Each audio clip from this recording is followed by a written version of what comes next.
Hello, Internet. Welcome to the weekly comic book talks for January 26th, 2014. I'm currently recording this, and it's Saturday night. I'm sure it's like 11 at night, but whatever. I'm sure it'll be like past midnight by the time I'm done recording this and uploading this.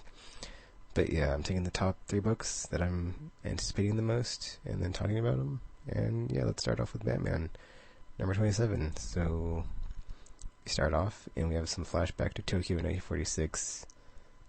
I'm guessing this is either the Doctor that's involved in the current plotline or somebody else. But then it flashes back to, Gotham City 6 years ago at the end of the last issue, when you have the SWAT team of police about to attack Batman, and they're just like unloading on him, and he gets pretty injured.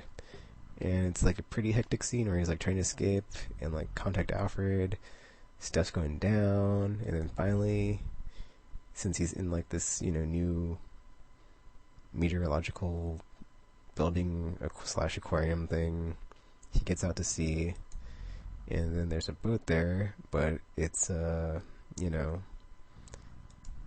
he like comes up from the water, like the first thing that said is like, "Batman, stop what you're doing," and then the next thing that said is like, "and get in the boat," because it's Commissioner Gordon. So it's like, oh, Commissioner, or not, I'm sorry, not Commissioner Gordon, but Captain Gordon, whatever rank he is, Lieutenant, I don't know. So it's Gordon, he's there, and he's like, "get in the boat," so he saves him.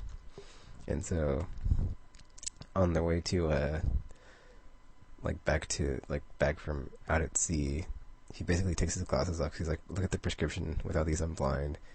And because he's like, you need to take your helmet off, or else you're gonna burn your eye out, because it's like malfunctioning. And so he tells him the story about Batman's like, "why are you doing this? Like, why are you helping me?" And then he tells him the story about, from his perspective of when Bruce Wayne saw him that day, and he had that coat that he got as like a payoff, but it was like, the circumstances weren't, he was not, one of the dirty cops. It just happened to look that way from like the perspective of where young Bruce saw him. But then when he told him like the real story, it was like, oh, he actually, he like actually like went to like try and straighten out the crooked cops, but then it turned into a bad situation for him. So now he just wears the coat as like an everyday reminder type of thing of like, yeah, that's pretty much it. There's more to it, but I'm not going to get into it. You'd have to read the issue. And then Bruce goes back to the Batcave, and they're analyzing the handprint from the Death Doctor that was on him. And then Bruce realizes like where it's from. But then before that, like Alfred is telling him about, he's still trying to like persuade him to like stop, or at least have more people help him. And like how he's out, that he thinks he's trying to do this just so people can see and like be like in shock from what he's doing to like stop all the crime by just beating up all the bad guys and stuff. And so then he's at the catacombs, because he's like so sure that he knows that's where the dude's gonna be at, the bone guy. I forgot his name already. I think it's Dr. Death Doctor, whatever. And then he's like reading all these blueprints and everything, and then he realizes that actually that dude was working with the Riddler. And so yeah, but they're kind of like at the end of their plot or what have you, and so he's like, oh no, it's too late. But then the Riddler comes on the screen and like taunts him, and then there's like an explosion and like water crashing into the room that the Batman's in, and it's like to be continued. And I think that might be it for Dark City, because it says next is a glimpse into the future of Batman Eternal. So I don't know if next issue is going to be something else, or if it just meant like the final panel things in a preview or what. But yeah, I'm not sure if that's the end of Dark City, but we'll see. But that's pretty much it. And yeah, another good solid title from Scott Snyder and Capullo on Batman. It was good, like always. So yeah. Let's see what I'm gonna read next. I picked up quite a bit of books this week, so definitely all new X-Men, because I love me some X-Men. And then, okay, besides Batman, I picked up X-Men 9, Wolverine and the X-Men 40, Avengers 25, and 24. I haven't read either of them. All new X-Men 22, Dot Now, Ultimate Comics X-Men or Cataclysm Ultimate Comics X-Men number 3. I haven't read number 2 yet, though. And then some Hawkeye back issues. I'll read definitely all new X-Men. And then I think I'll read X-Men number 9, just because I've been reading, I think, every issue of the new X-Men since I've been doing these, and I didn't read the last issue of Wolverine and the X-Men. It was pretty good, but like both this X-Men and then Batman I covered those in the last however many long weeks it's been since the last one. Then all new X-Men I also covered, like when X-23 and them just like wrecked the purifiers, so I'll go ahead and check that out. So yeah, I guess I'll read all new X-Men next, and then X-Men, just plain old X-Men after this. Okay, so I just read all new X-Men number 22, and it's all set up. So this is also the trial of Jean Grey number 1. Basically, nothing really happens except for they get, just ambushed in the middle of their day-to-day, and then like a Shi'ar battle squad just comes in, takes everybody out, and then captures Jean Grey. But that's like the main thing that happens. Besides that, there's just like a blow up. It's not really a blow up. It's just like a conversation between Scott and Jean. But it's real over dramatic. I'm not gonna get into it. Whatever. It's like they're just talking about stuff that happened during Battle of the Atom. So if you haven't read it, you wouldn't know anyway. But I don't really want to talk about it because it's kind of spoilery. So if you haven't read it, I don't want to like really ruin what happened. But yeah, they basically talk about that, and then out of nowhere, just like there's like the Shi'ar. These like this squad of like Shi'ar soldiers, and they're just taking them out, and they take Jean Grey and put her on a ship, and then they just blast off away. That's pretty much it. But yeah, well, actually, there's like when Scott and Jean are talking, she's basically just saying, I'm dealing with it. I found out I died twice. I'm dealing with it. I found out my whole family dies, I'm dealing with it. I found out all this other stuff, I'm dealing with it, yada yada yada. So it's like, she's just like, I'm dealing with it, Scott, go away. So yeah. And then also like she's still like, it's like, she isn't like reading his mind as much as he's like projecting his thoughts, so she can't really help but read his mind, because that's kind of like an ongoing theme in all new X-Men. Is like Jean Grey is like, at first she was just like reading people's minds left and right, like, she can really help it, she can control her powers. And then Kitty was like, Kitty Pryde was like, well, you can't really do that because it's unethical, so you need to stop.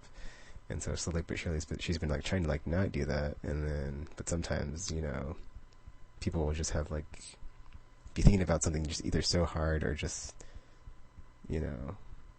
or like their thoughts will just, it's hard to put into words, but they just, they think about something really hard, or just thinking loudly, I guess is the term that Jean uses. And so she has like, even though she's not really trying to read their mind, if their thoughts manifest, and then she can read them without even trying, because her powers are just so powerful. But yeah, like the last panel has the Guardians of the Galaxy there, and then Star-Lord's like, oh, we're too late, so yeah. And then let's see, there's how many issues in this? So we have all new X-Men 22, Guardians of the Galaxy number 11, all new X-Men 23, Guardians of the Galaxy number 12, all new X-Men 24, and then Guardians of the Galaxy number 13. So there's going to be 5 more issues to this. And then the next one for the Jean Grey will be in Guardians of the Galaxy number 11, which I dropped. I haven't read the last issue, so I guess I'll pick it back up to check this out. even though I don't know, I'm not sure if it's going to be any good or not, but I do want to keep reading it. So, and then Angela's like still with the Guardians. So last time I read it, she was like off doing her own thing. So I'm gonna see what that's about. But yeah, that's pretty much it for All New X-Men 22. So if you're not reading it, I would say skip it, because it's just, unless you're interested in either Guardians of the Galaxy or the X-Men, or All New X-Men, First Class X-Men, and like I'm sure this has to do with like the Phoenix thing, so from like back in the day. So we'll see if you want to like get in on that. But besides that, I'd say, if you're not already reading it, it's just to wait until this arc is over and then see where it goes from there. But yeah, that was pretty much it for the issue. And I'm going to be reading X-Men number 9, I believe, after this. So, yeah. I'll be back with my thoughts on that. Alright, final issue, X-Men number 9, where we continue the hunt for Archaea to prevent her from becoming the host to another body, but we don't get there in time, because we start off and then you have X-Men trying to track down Lady Deathstrike and Enchantress and Typhoid Mary, and then you have Rachel Grey talking to Sublime, interrogating him to be like, get more information from him about Archaea. And then you have two people joining, or like helping the X-Men in this. What are their names? Sabra or something, whatever. Two people, I don't know who they are. And it says undisclosed location, so I don't know like where they're at when they're talking to them. But pretty much before anything can happen, there's like a flashback, because they like tell Monet where Archaea's at and the sample. But then like before that, John Sublime's like, oh no, I just felt it. She's back. And then Monet goes to Dubai, I believe. Yeah, because that's where the Sisterhood's at, and the Sisterhood is basically Lady Deathstrike, Typhoid Mary, and Enchantress, and they've all teamed up to like wage war on the X-Men to get the Archaea sample, so that like somehow Lady Deathstrike could like merge with it and fuse with it to get like super powerful or something. But yeah, I never went back and read the last issue to like get the facts straight, but whatever. So that goes down, and then yeah. Well, before Monet can get there though, when Raiko goes to the suitcase to take out the sample, it possesses her. But I was confused, because I thought that Archaea could only possess either synthetics or digital people, or people that had like synthetic implants. But then I guess because Lady Deathstrike's current operation is or Ana Cortez, who's her host body, their current like thing is like body modification workshop or something. So maybe she has like implants in her, and that's why she got possessed. But anyway, she gets possessed by Archaea, so Archaea's back in this issue. And then she basically starts trying to, I don't know, it was weird. It's like you didn't know what she was doing. She's like doing stuff, but you don't know what she's doing. But then towards the end, you can see that she's trying to like possess even more things, just to like spread her reach to become like less killable. Because like the more host bodies she's in or something. But I was confused. I was confused as to whether she was either controlling the host bodies, or if she was like could only be in like one host body as like direct control, and then like the rest were just like subjects of her. I was confused. But yeah, Monet comes in after Archaea possesses Raiko, and then she just juices up the rest of the Sisterhood and like makes them super powerful. So Monet's like fighting with the Enchantress, who had the seal on her or something that I think it was Thor put on her, but then they broke it in this issue where Archaea unsealed it somehow. They don't say how, they just say that she like hacked the magic, which was weird, but whatever. So then, there's a throwdown between Monet and the Enchantress, and like the Enchantress has the upper hand the whole time and incapacitates Monet. And then at the Jean Grey School you have Rachel Gray, Jubilee, Karima, and Sublime in a room trying to track down all the different sources of Archaea, and then like just be like the eyes and ears of the operation. And then you have Storm and Psylocke on their way to where Mana is trying to reach her before she gets killed or worse, or gets beat up or worse or whatever. But they don't make it, and then Archaea says something about there are those who will not run from the X-Men, specifically 2 of them. We are interested in locating them, and then because Lady or Typhoid Mary says something about, you know, yeah, well, you shouldn't be. I don't know. She's talking to her about like how everybody just cannot be the X-Men, like, you know, nobody ever wins against them, because even if they win like a battle here or two, it's only a matter of time before they like lose the war.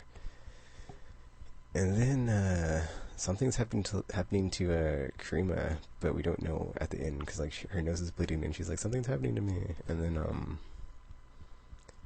like it shows the Pacific Ocean, and like under the seawater, or under the sea, under the sea. So the Pacific Ocean under the sea, you like see a bunch of these Sentinels awake. Like, let's see, 1, 2, 3, at least 4. Actually, there's more than 4. There's like the final panels are like more. They're like a bunch, just like walking in a straight line, like marching, I guess, towards the X-Men to like wage war against them. Because that's kind of like what Archaea wants to do now. Is just like defeat them after they killed her when she was in the last host body. And so that's basically what something Sublime says about, you know, she's not after me now, she's after you guys. So that's pretty interesting. But yeah, this was a nice, you know, ratcheting up the what's the word? I forgot. The stakes. Yeah, like everything's escalating. So it's like, you know, Archaea's back. The Sisterhood's like even more powerful, and then the fight is like worldwide, because like on the little map that they're looking at in the Jean Grey School, it's like, you know, a bunch of different like blips on the map pop up all over the world map, and it's like, oh, it's not just limited to Dubai or wherever now. Like Archaea's starting to spread, so they got to like, the hunt is on to stop her. But yeah, it was pretty good issue if you've been reading the last few in this arc. If you just like read this one, you'd be confused and like not know what's going on from the last one. You'd be like, what the F? Or you might be a bit confused. I know I would be. But yeah, I'm looking forward to the next one to see what happens, because on the, well, it didn't really hint at anything on the cover of the next one, so I guess we'll see what happens. But yeah, stuff is picking up, so I cannot wait to see, you know, when Storm and Psylocke either team up with Monet or get back to Monet and throw down with the Sisterhood maybe, or who else is after who else Archaea sent after the X-Men that's not Sentinels. I don't know.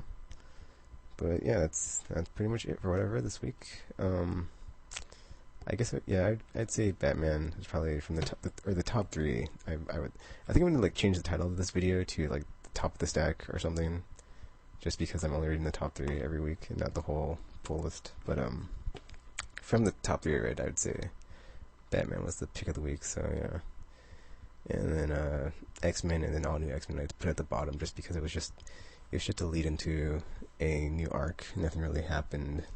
It was all set up. So yeah. But that's it for the video. Thanks for watching. Feel free to like, comment, subscribe, favorite, share with your friends or not. And then, you know, what are you reading? What were your top 3 books of the week? Or did you read any of the books I was reading and like have any different thoughts on them? Share them in the comments. And until you see or hear from me again, I'm now signing off.